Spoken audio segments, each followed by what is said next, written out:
And to save the ears of my people who are trying to listen to this, I will try to use a softer voice so the audio is not quite such garbage.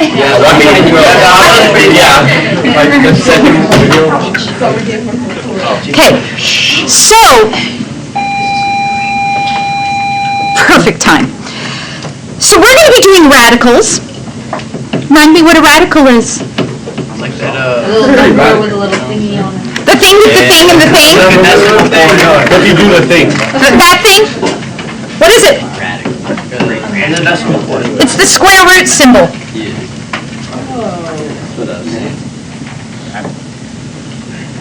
That little dude. Little check mark division looking guy. Yep. But it is not division, it is square rooting, which is very different.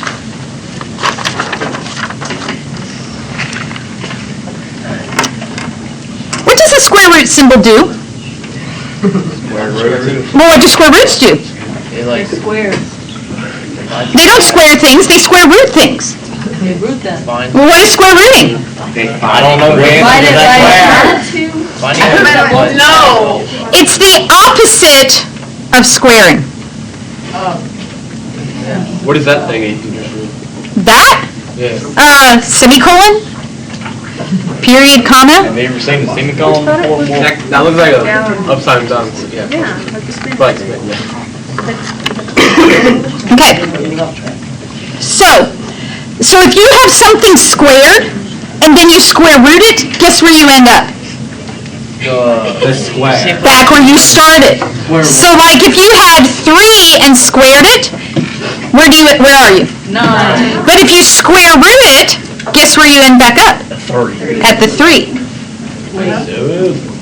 Square roots cancel out squaring. That's what they do. That's their job.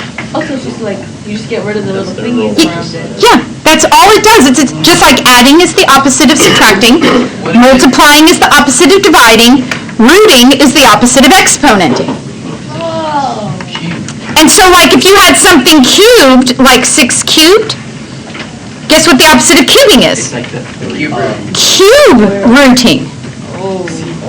What if it's in a square root cube? Well, then that uses different rules. But I'm just telling you, the cube root is opposite of cubing. The 4th root is opposite of the 4th power. We're going to stick and focus on the square roots. This is one of the few times in math where the invisible number is a 2. Because there could be an invisible 2 right there to show you it's the square root instead of the 3rd root or the 4th root or the 5th root. But we don't ever put that. We just have it be the little radical symbol. And you can call it the square root symbol or you can call it the radical. And you're going to hear me calling it both. You're also going to hear me call it just the root because I'm lazy. Okay? So accept your lot in life that you're going to hear lots of different things.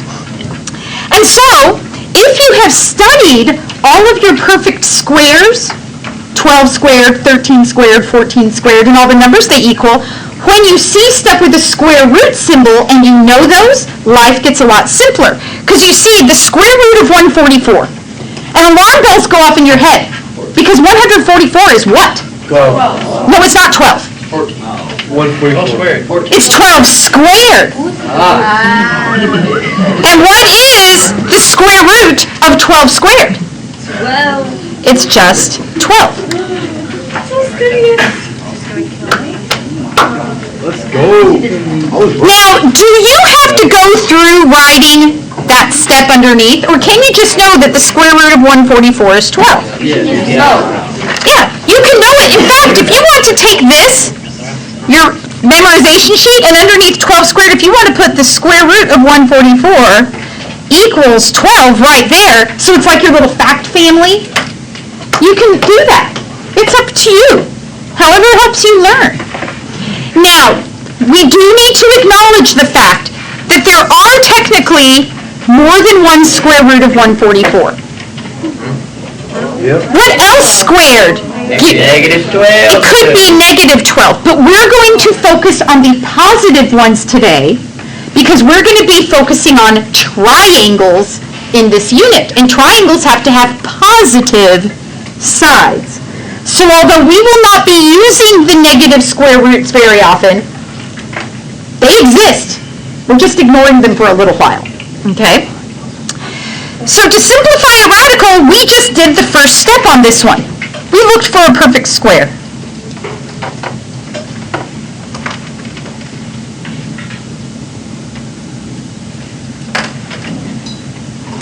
Okay, did we find one? Yeah. Yes, we did. We did, and so we simplified it. Boom, done. Okay, so you look at problem 2. Oh, what's going on with problem 2? It's a fraction being square rooted. But here's the cool part. Well, first of all, does that fraction simplify? It does not. But the cool thing about fractions is that when you square root a fraction, that's the same as square rooting the top separate from square rooting the bottom. Wait, what? So if you want to square root a whole fraction, you can square root the whole fraction, or you can decide to square root the top and square root the bottom separately. That makes it so much easier. Shh! Don't say that! Easy. Now we have to go to page 4. Dang it! Okay. Shh. So now that we've broken up our fraction, let's look for perfect squares. Do you see any perfect squares? Oh look, 9 is a perfect square. What is the square root of 9? 3. And what is the square root of 25? 5. Oh look, there's your answer. The square root of 9/25 is 3/5. Oh, that's... I like this. This is more. Okay, so let's make it uglier. Problem 3. What do you look for first? Perfect square. So what is the square root of 9? 3. 3. Oh wait, what about that 5 that's sitting out in front? Multiply. Yeah, see, whenever you have a number times a thing in math, they were really multiplied. So 5 times the square root of 9 is really being 5 times 3, which is how much? 15. I think 15. Dang. Hey, this is really... You probably did some of this in algebra, but don't worry, we're going to take it further. We don't want you to get totally bored. Wait. This is really... So we just did the square root of 9 and then now 3 and then 5 times 6. Shh. But then, of course, sometimes you run into a problem. You look here, put the square root of 18. Is 18 one of your perfect squares? No. So now you have to do a second step. You have to look for factors. And it can really shorten your effort time if you look for factors that are perfect squares themselves. If you don't find any, that's okay, the world won't end. But if you can find a perfect square factor, that will be something you can root a lot simpler. Okay, so everybody got that written down? Look for factors? Yes, ma'am. Okay, so you look here and you go, okay, instead of square root of 18, let's break it down into factors. What are some factors that go into 18? 9. Now, I heard 6 and 3, and I heard 9 and 2. Which one of those involves a perfect square? 9. So use the one with the perfect square. Because as soon as you see the perfect square, you don't have to factor anymore. Because what is the square root of that 9? 3. It's 3.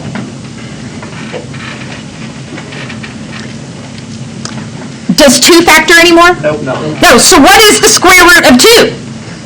It's like 2. It's just the square root of 2. The square root of 2 can never be written as a fraction. It will be a decimal that goes on forever and never repeats, which is a good old time. That's called an irrational number. You know why it's called irrational? Irregular. Because it's not a ratio. It's not a fraction. You can never write the square root of 2 as a fraction.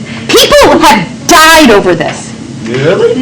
The person who first proved this, he really ticked off the Pythagorean cult that was like, all numbers can be fractions and they're all perfect and stuff. So he threw him off a cliff. for daring to challenge their cult. I guess they wanted to be right. So, yeah. So do you want to have to figure out what infinitely long decimal this is and then write it down? Yes. No. No. So what we do is we leave it as what's called a simplified radical. We made it a simpler number. Instead of root 18, it's 3 root 2. But then we leave it like that. We don't turn it into the ugly decimal. And there's two reasons for that. One is because we're too lazy to write an infinite decimal. And one is because, the other reason is because if you round off an infinite decimal, you're leaving off some of it, aren't you? Yeah. Then is it exactly the right number anymore? No. This is more exact. So we want to leave it like this so it will be more exact. Dang it, I missed. She's trying to hit you. Keep it. So for number 5, I did that erase it. You started I'm messing up my video. Right. Throw it again. Poor absent kids have to watch that. Yeah, they watch us, they're like, what the heck is going on in R3? Okay. Logan Brown.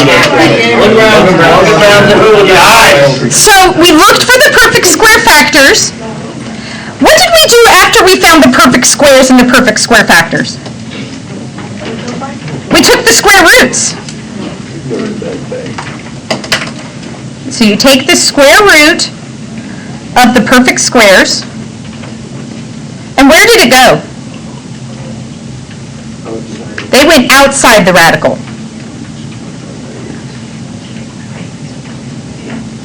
Anything that's left inside stays inside. What if there's nothing left inside the radical? Oh, then the radical can go bye-bye. You don't have to write it if there's nothing underneath it. Okay? So you look at problem number 24 now. You go, okay, or not 24, problem 5, root 24. Go ahead and let's simplify that. What should I break it into? I could do 8 and 3, but is there a perfect square? 4. Oh, 4 and 6 goes into that. Perfect square and 8. 4 is a perfect square, so we square root 4 and get 2, and that goes outside the radical. Should I stop at the 6? No. Keep going until you get primes, just to make sure you're not missing another perfect square. What's 6 made up of? 2 and 3. 2 and 3. Neither of those is a perfect square, so I can just leave the 6 underneath the radical. So the square root of 24 is 2 root 6. Whatever that is.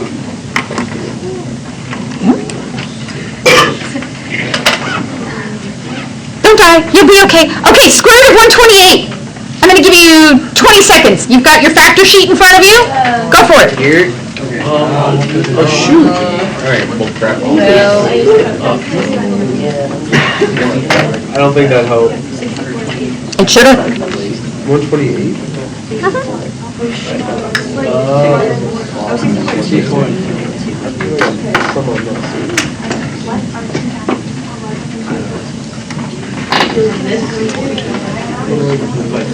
Okay, what's something that divides into 128?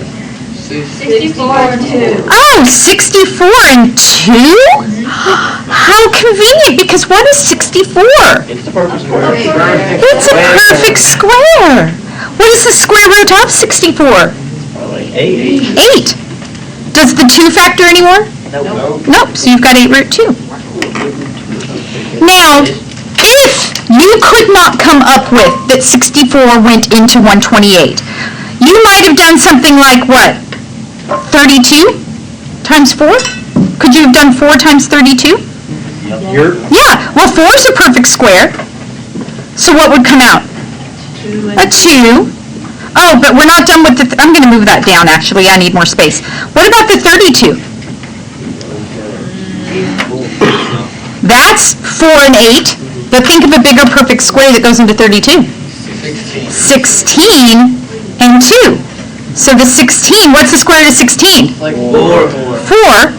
and then the 2 is left underneath. Now what do I do if I have more than one number outside? Multiplying together, guess what you're going to get? This is extra work. It's just the same. Yes, this is why I'm wanting you to memorize your perfect squares.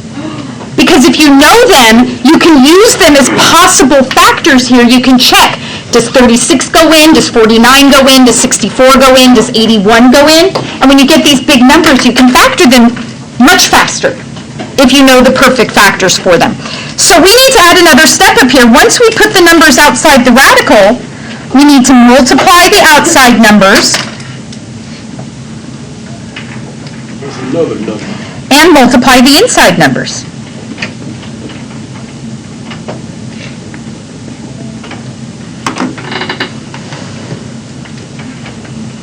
And this is called simplifying a radical because we're getting all those perfect squares out from underneath the radical so that everybody makes their fraction, or not their fractions, their radicals look the same. This is also why people simplify fractions. So that if people have the same fraction, it looks the same. And so if you have the same radical, there's lots of different ways you could write these, but when you simplify them down, the simplest form should always look the same. So you come up to number 7, give it a shot. Multiply what? Multiply the inside numbers, multiply the outside numbers.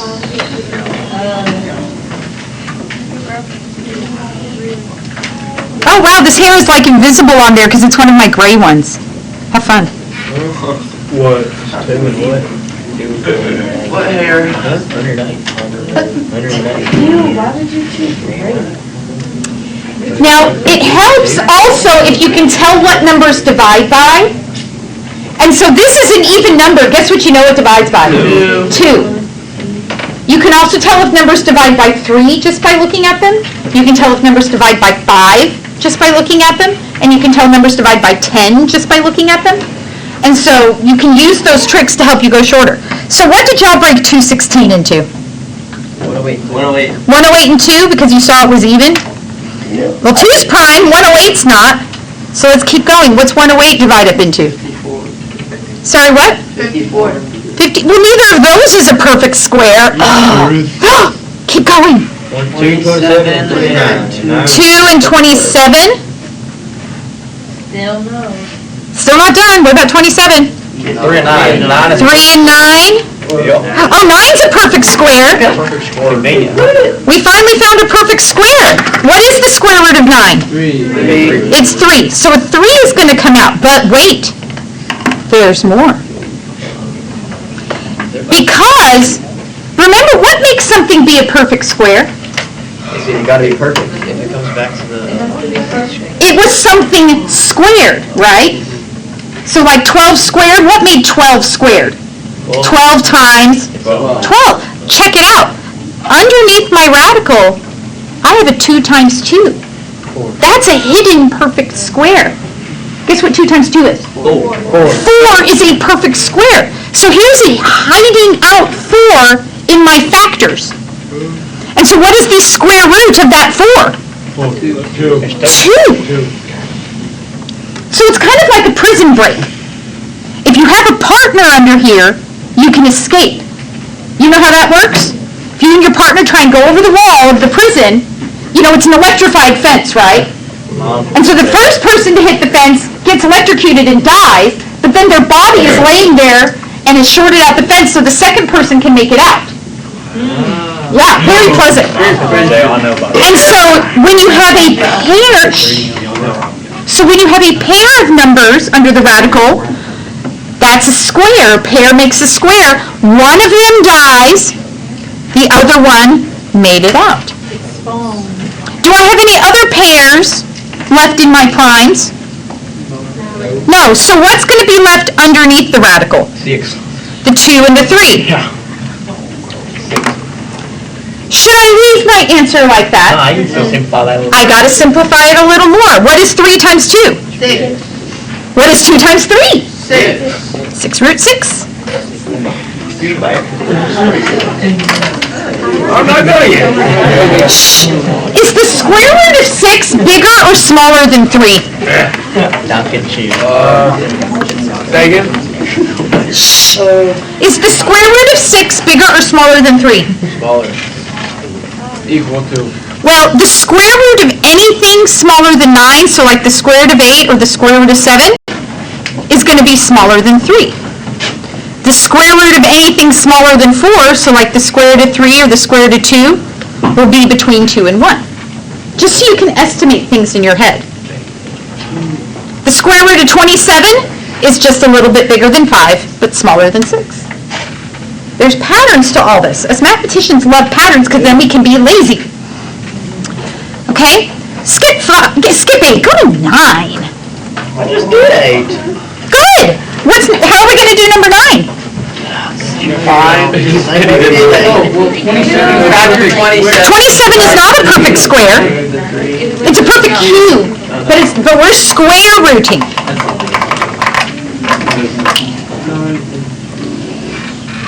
So what's going to be outside my answer automatically? -5. The -5. I like to write it down before I do anything else because otherwise I'm going to forget it. And then you start looking to factor out this 27. What goes into 27? 3. Oh, how convenient. 9 is a perfect square. What is the square root of 9? 3. So that 3 gets to come out. What's left behind? 3. That other 3 there. And so what is the simplified answer? -15 square root of 3. So you could say it as -15 times the square root of 3. You could say it as -15 root 3. You could say it as -15 radical 3. But if you don't say something about radical or root, you done did screwed up. Okay, so make sure you don't forget that. Okay? I think y'all get the basic idea here. Shall we move along? And then the devil said, put letters into the mathematics. Why do you say that? That don't make sense. That's mean, huh?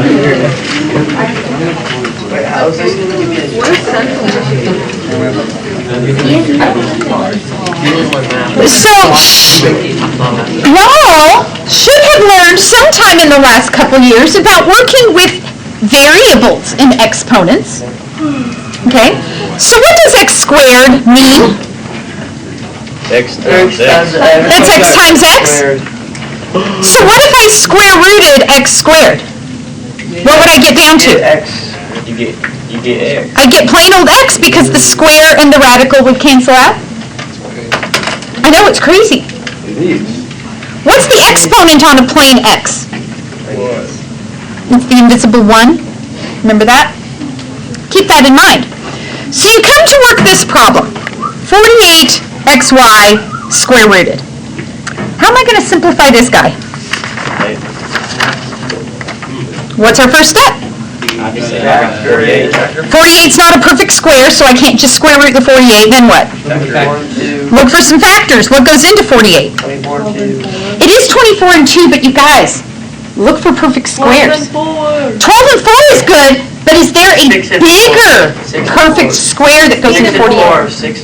Not 16 and 4. 16 times 4 is 64. It's 16 times 3. See, I was on the track. Now, you guys, you don't have to memorize that 16 times 3 is 48, but it is very commonly used. So that might just be a good one to know. Involving one of your perfect squares is that 16 times 3 is 48. It comes up a lot. You don't have to, but it's one of the first ones I memorized when I started doing these because it became so helpful. Oh, but I'm not done factoring. What else is in here? And an x and a y. Shh.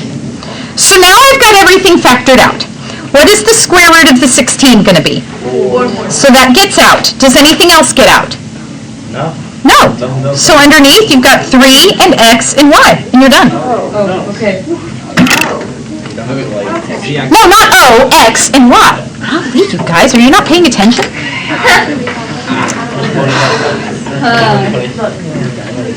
And so, wait for it. Okay. So now we go to this guy, number 14, and you've got the root of 24y squared. Do you see a perfect square in there? 4 and 6. I see y squared. What is the square root of y squared? Y1. So y to the 1. So you can just write it as y. You can be lazy. But 24 is not a perfect square, so I have to factor it out. So what perfect squares go into 24? 4 and 6, okay? Oh, 4 is a perfect square. What's its square root? 2. So, and I'm going to put it in front of the y, because I like numbers before letters. And does 6 have any square roots in it? No. No, that's just the 2 and the 3. And so that doesn't do anything, so I've just got the square root of 6 underneath. You treat the letters just like numbers because that's literally what they are, is they are representing a number. So you treat them the same way. Try number 15. You get 10 seconds, go. Why 10? 3, 4, 5, 6, 7, 8, 9, 10. Okay, you look for perfect squares. What's a perfect square you see? 36. 36. What's the square root of 36? What's another perfect square you see? X squared is a perfect square. What is its root? X. Is y a perfect square? Does it factor? No. Done. Wait, can you hold on for a sec? It is so easy. I put the weight inside. Really? Oh, no. No, wait. This is easy. No, the math gods handle that. Page is going to be a little sharp. Try number 16 then, Mr. It's So Easy. On the board. Get on the board. Who said that? And it's quadruple.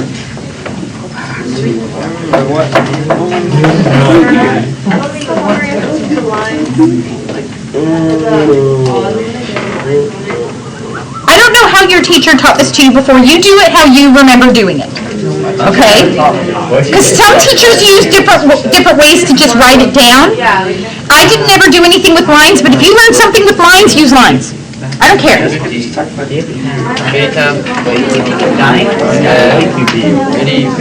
Okay.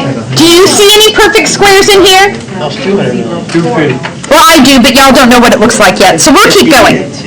So what does 250 factor into? What? 25 times what? 10. 10. Anything that ends in 0 divides by 10. Shh. Oh, 25 is a perfect square. So what gets cast out? 5. The 5. 10 is just 2 times 5, so that doesn't help me with anything. What about the a cubed? 1 and 3. That's a times a times a. Do I have any pairs in there? Yes. A and A. I have this one pair here. What is the square root of a times a? Hey. A single a gets out. The other one died. And then what about the b to the 4th? B times B times B. b times b times b times b. That's 2 pairs. So we have b and another b Squared. that are outside. Oh, don't get ahead of me. Outside. And then what's going to be left inside? 10 The 2 and the 5, or you could call it 10. And what else? A. And an a. This is just the most broken down version for people who want to keep it really, really basic. Then you can combine everything. What's b times b? B squared. So you've got 5ab squared. And then underneath, the 2 times 5 is the 10, which some of y'all saw over here, and that's fine. And then the a. How was Crazy this stuff, so man. fun? Crazy stuff. That was pretty. What? How was this so fun? I'm just like curious. Oh, do you remember a funny little formula for triangles called the Pythagorean theorem? Yeah. And it has squares in it. Oh. And to solve it, you have to do square roots. So by simplifying these, it helps us. Uh-huh. So now that you know how to simplify them, This is crazy. you are now able to multiply them. And so to multiply radicals, there's one rule. You multiply the outside stuff,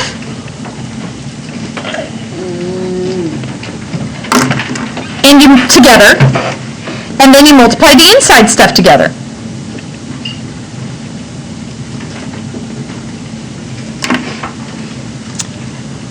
at the end of anything with radicals, what do you always do? Simplify, just like you do with fractions. Always simplify. So if you want to at the end, you can just always, simplify. Because that's just something you always got to do. Consider it part of your world now. That's just the way life gonna be. Okay? So you look at number 17, and it says the square root of 25 times 2. Now there's two ways to attack this. The first way is to multiply the outside and multiply the inside. So what is the square root of 25 times the square root of 2? It'll be the square root of 25 times 2, which is 50. I multiplied my inside numbers. The 25 times 2 made a 50 underneath the radical. But then what do I have to do with it? Now I have to simplify it. That's 25 times 2. 25 is a perfect square. What is its square root? 5. So you've got 5 root 2. Wait, you could have just done that to me. What's the shortcut I could have Wait till done? it gets harder. Oh, if you had looked here, what's special about 25? It's a perfect square. What is the square root of 25? And then it's times the square root of 2. Oh, you get the same thing that way? So you guys can, as you get better at this, as you do it more repeatedly, you will start seeing cases where you can simplify first and then multiply. Sometimes you're going to want to multiply first and then simplify. Sometimes you're going to simplify stuff, multiply it together, and then have to simplify again. Just for extra goodness. Yes! So, look at number 18. Can I simplify either one of those? Nope. So what do? 45 squared. No, it is not 45 squared. Square root of 45. Square root of 45. And then what should you do? Factor it. Simplify it. What perfect square goes into 45? 9 times 5. 9's a perfect square. It becomes a 3. The root 5 stays behind, and all is well with the world. Uh-oh. What did I do to number 19? Here's something. The outside. Am I taking the square root of a negative? No, you only multiply the outside. No. The outside. Yeah, this is a negative outside. What is the invisible number here? So I have negative 1 root 80 times root 8. Okay? So this will be negative 1 root what? Because I did the negative 1 times the 1. 100. And what's 8 times 80? 640. 640. And so now I have to simplify this radical. So my negative 1 is going to already be outside. I'm going to just get him out now so I don't forget him later. Now I'm going to focus on the stuff inside. You know, what goes into 640 if it's a nice perfect square? That would be awesome. 64. Oh, 64 and 10? How convenient. What is the square root of 64? So it's going to come out here with my negative 1. And then double check. Does 10 have any perfect squares in it? No, it's just the 2 times 5. So I'm just going to go ahead and plop that 10 in there. Now I need to go ahead and simplify the outside of this, and what does it become? Negative 8 square root 10. There you go. La! Could you have simplified the 8 and the 80 first? Sure, if you wanted to. Or you can multiply and then simplify. It doesn't really matter. Try number 22. I delight in the suffering of students. I'm not suffering. Imagine suffering. I'm not suffering.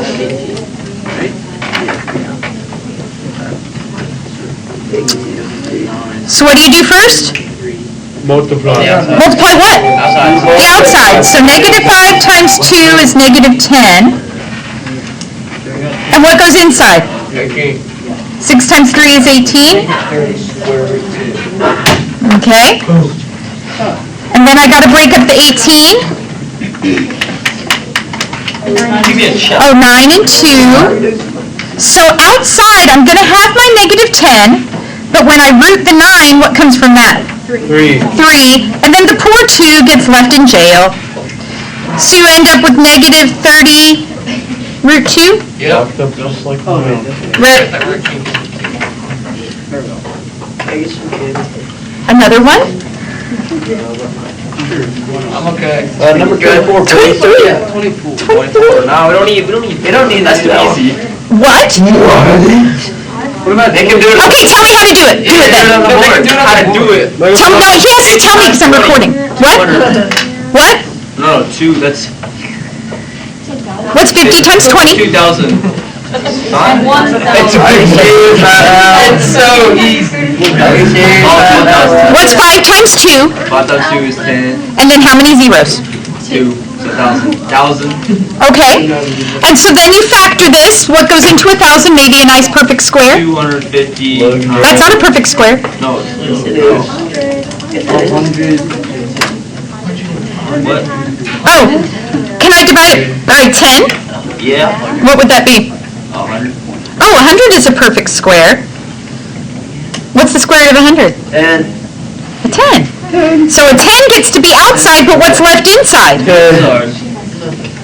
10. So easy. You were saying... Oh, I can't do it like So- in my head. So, okay, try number 24 with paper.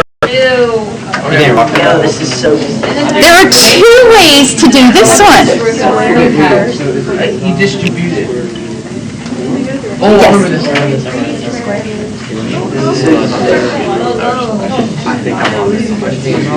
What does it mean to square something?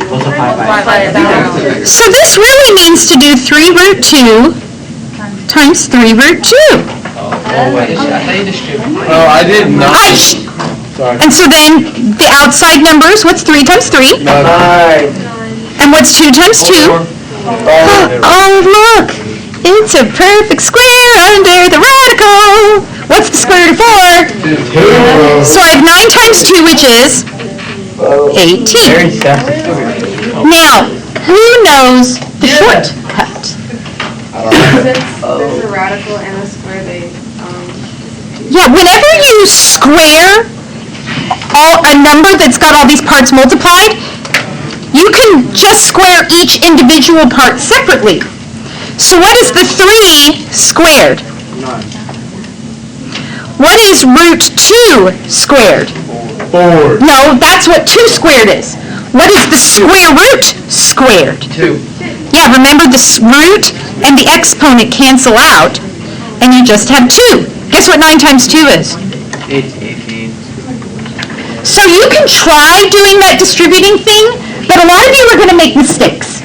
So unless you are extremely comfortable with what it means to square a square root to get back to your original number, I would recommend working it out by hand until you get the numbers really well understood in your head. Turn the page. Let's put the alphabet into the math. Finally! This is so fun. What did you just say? I delight in the subdivision. Try number 1, or 25. Number 25, please.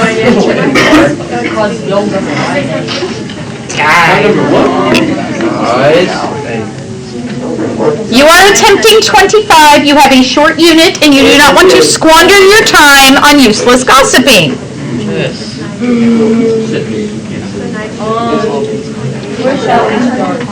By multiplying the stuff under the radical. Under the radical, so maybe with the stuff in front. So what's 6 times 15? 6 times 90? 98. And what's a times a to the third? Yeah, remember that's an a to the 1, so I've got 4 a's, so it's a to the 4th. And then there's a b hanging out. Remember multiplying like that and your exponent rules? Yeah. Under the radical. And then all of that is still under the radical. Okay? Now what do I need to do? Simplify. Simplify. So how does the 90 simplify? 30 and 3. 9 and 10? 9 is 30 and 3. Because 9 is a perfect square. So I'll have a 3 come out. The 10 is just going to be 2 and 5, so that doesn't have any perfect squares in it. What about a to the 4th? It has 2 pairs. You can either think of it as a squared times a squared, or you can think of it as a times a times a times a, and see that there are 2 pairs. You can do it either way. Either way you do it, if I take out that first pair, an a makes it out. If I take out the second pair, an a makes it out. So those guys escaped. Does the b make it out? No. Nope, he's by himself. Who else is under there with the b? The 2 and the 5, which makes 10. She almost forgot.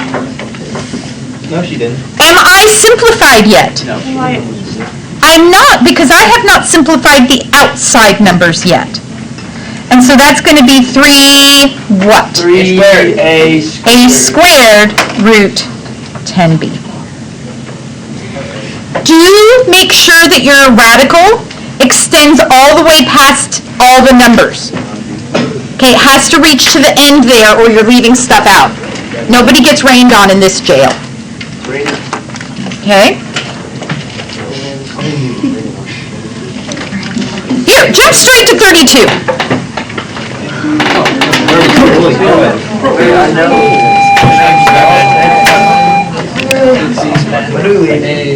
27. Whenever the bell rings. We still have almost a little more than half an hour. Yes. Oh, try it? Yeah, absolutely try No, it. just look at it. I mean, I didn't really hear what you were saying, so That's rough, buddy.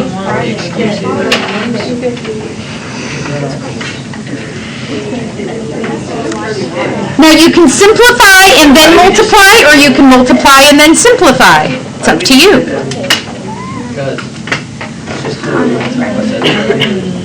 This is so familiar, but I'm gonna. No, you're not. Just one step at a time. So let's multiply your numbers. So that's going to be, what, 250? What's the a times the a squared make? A A to the 3rd. What's the b times the b cubed make? B to the 4th power. And then you can simplify from here. Any perfect squares go into 250? Nice. 25 and 10. 25 is a perfect square. Okay. Will the 10 come out? No, that's just 2 times 5. Nothing happens there. What about a cubed? That's 1 pair. That's a squared times a. Knock 'em up.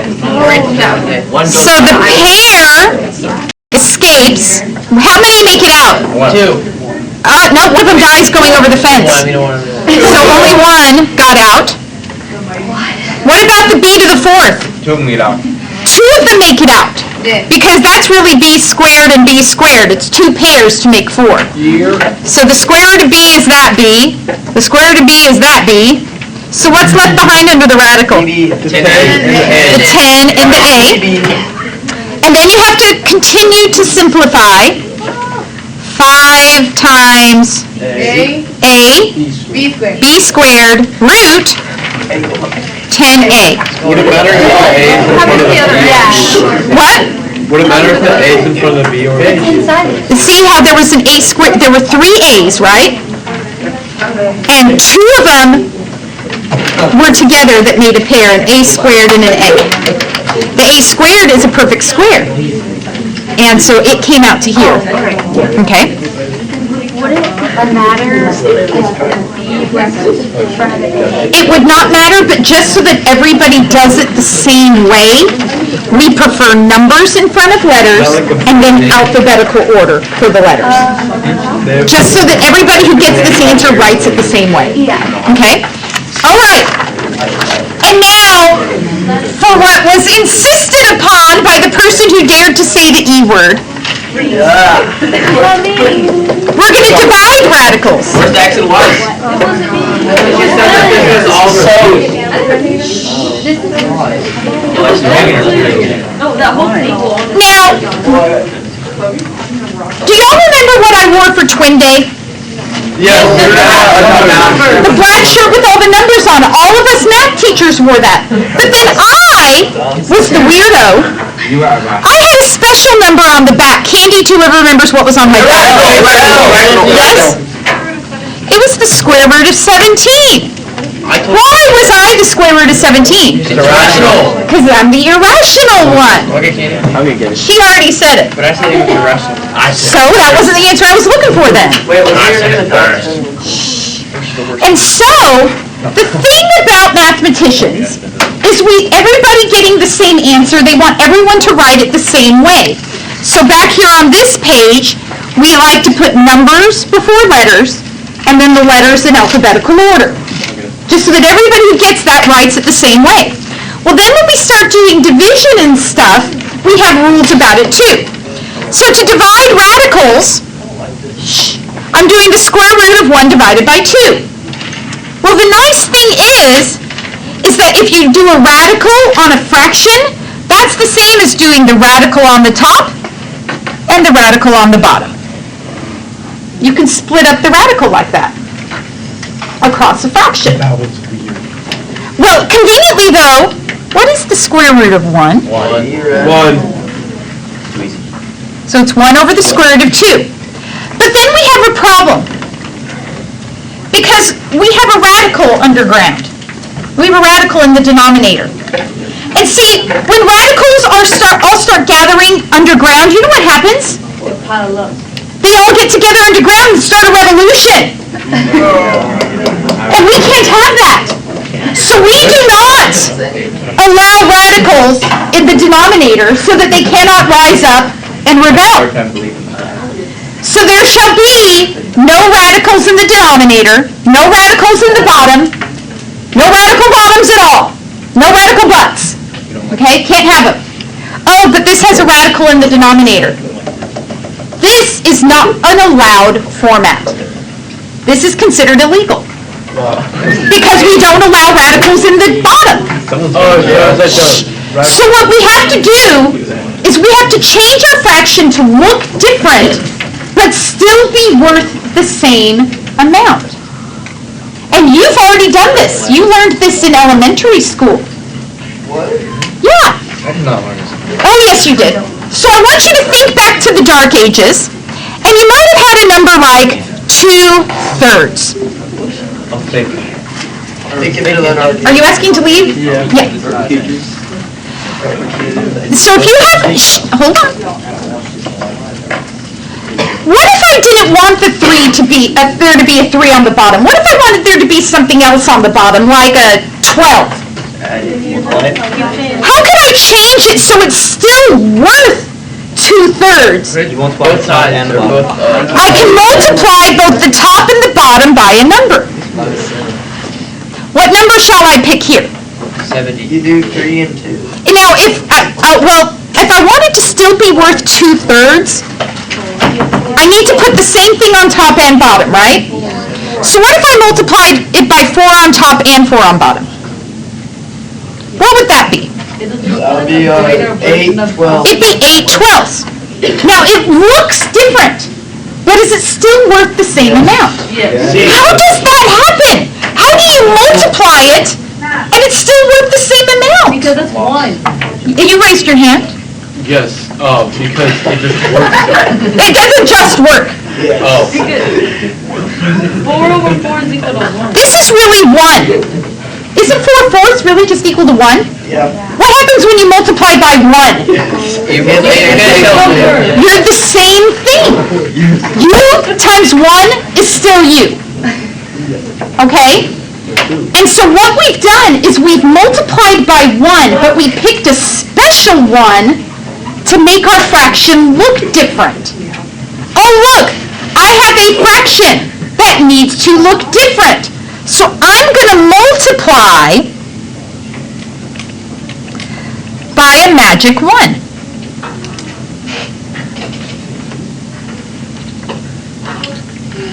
I'm going to multiply by 1. I'm going to multiply by a fraction that's the same on top and the same on bottom. But there's a lot of numbers I could choose, aren't there? Oh, yeah, at least on. If I did a 2 over a 2, I would still have a radical on the bottom. If I did a 10 over a 10, I'd still have a radical on the bottom. So what I have to do is I have to use the radical to destroy the radical. Perfect square. 2 squared. Okay, no. I'm going to use the radical to destroy the radical. So what radical is on the bottom? Square root. That'd be 2. The root 2. So I'm going to use root 2 again. But if I do it on bottom, Do it on I have to do it on top. Oh, Now watch what happens. what in the world? When you do root 2 times root 2, you get root 4. Whoa. But what is the square root of 4? 2. It's a plain old 2. Oh. Wait, I'm like, wait. I used the radical to destroy the radical. You don't see that every day. Yeah, you really don't see that every day. What do we do up top? Well, we multiply the top. What is 1 times the square root of 2? It's the square root of 2. You just like, So my radical magically got moved to the top. wait, it's called use the, So the magic one I pick is going to use the radical that's in the denominator. Denominator. You're not paying attention, you're talking to them. That works for me. So let's attempt it with the next problem. I've got 2 radical 3, or 2 divided by root 3. Oh dear, I have a fraction with a radical but. How do I get rid of that radical in the denominator? Use it to destroy. I'm going to use the radical to destroy the radical. So I'm going to use another root 3 on the bottom. But if I do it to the bottom, you got to do it to the top. Okay. Like 9 and... Shh. And so then you go, what is root 3 times root 3? That'd be 9. It'll be root 9. 9. Which equals 3. And on the top, what's 2 times root 3? Root 6. No. Wait a minute. Shh. This 2 is outside. It stays outside times root 3. The outside stuff multiplies, the inside stuff multiplies. Wait, hold on, guys. If I had 2 times x, what would that give me? 2x. It gives me 2x. So if I have 2 times root 3, it gives me 2 root 3. Really good. Root 3 squared. Hold on. So now, do I have any perfect squares under a radical? Yes. Here on the bottom. What is the square root of 9? 3 on the bottom there. Did anything simplify on top? No. I have 2 root 3 on top. So 2 divided by the square root of 3 is the same thing as 2 times the square root of 3 divided by 3. This doesn't look as simple and straightforward, but it is considered more simplified because we do not have a radical in the denominator. We cannot allow them to gather underground and cause a revolution. Kind of reminds me of that. Okay? Oh my God. Shh. So let's try 35. I've got 2 radical 3 over root 5. How will I get rid of that denominator? You have to use it to destroy it. I use what to destroy? Should I use the root 3 or the root 5? The radical. Denominator. I use the one that's in the bottom because that's the one that needs to be destroyed. Destroy. So I'm going to do root 5 on top and root 5 on bottom. And then remember for fractions, you multiply across the top, multiply across the bottom. So what's going to be on top? 2 and the square root of? 15. Because the 2 here multiplies with the invisible 1. On the bottom, what's root 5 times root 5? Well, it's technically root 25, but some of you are going to get to where in your head, you're going to know automatically that that's going to become what? A plain old 5 on the bottom. And on the top, I still have 2 root 15. Now, double check. Does root 15 simplify? Nope. Yeah, that's just 5 times 3. Those are both prime. They're not perfect squares. So this guy is done. Oh, that's it. Pretty crazy. Pretty crazy. Pretty. Try 36. I'll give you 30 seconds. 36? Yep.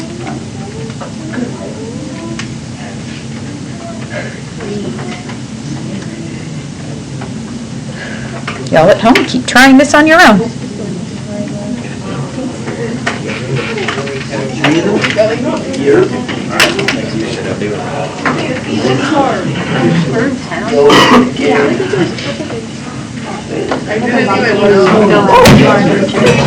Okay, shh.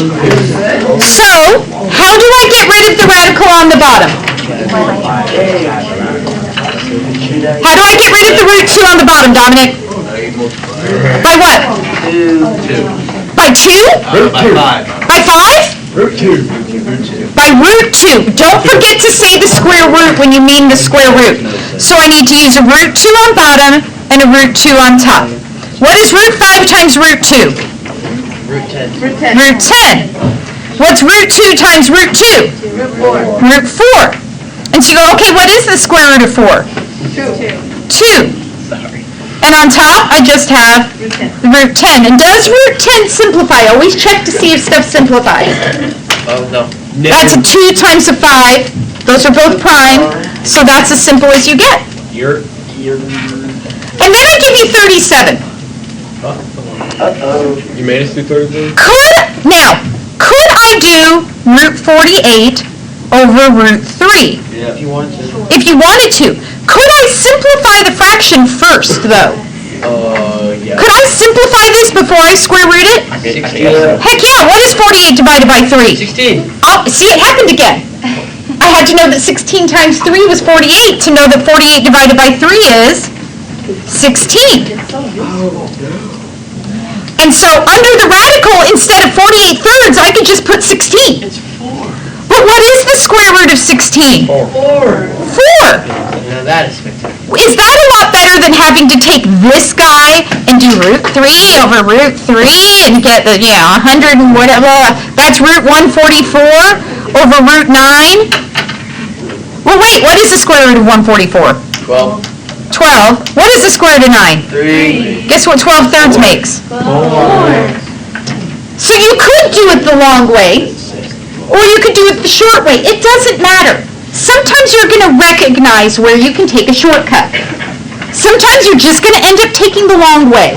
And it's fine. You still get there in the end. Look at 38.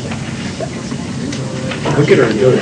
Wow, look at it. What do you notice? I'm looking at The 12 and 3. There's a fraction that I can simplify right off the bat. What does 12 thirds simplify to? 4. So I've got a 4 on top and an invisible 1 on the bottom. Do I have to write the 1 on the bottom? No. And then I've got root 3 over root 2. So you can simplify the fractions before you get going. And then you can rationalize that denominator, make it so it's not irrational anymore.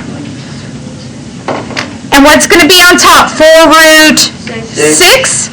And on the bottom, I'll have, what's root 2 times root 2? Root 4. It's root 4, which is a plain old 2. Uh-oh. I can simplify this fraction now. What is 4 over 2? 2 over 1. It's just 2 over 1, or a plain old 2 root 6. So this disgusting thing simplified all the way down to this. Aw, it's so pretty. It's so cute.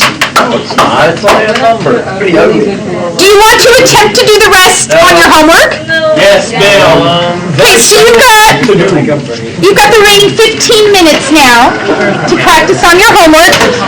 I do have the answer key in the back, so maybe start with the hardest problems Should I use first. it?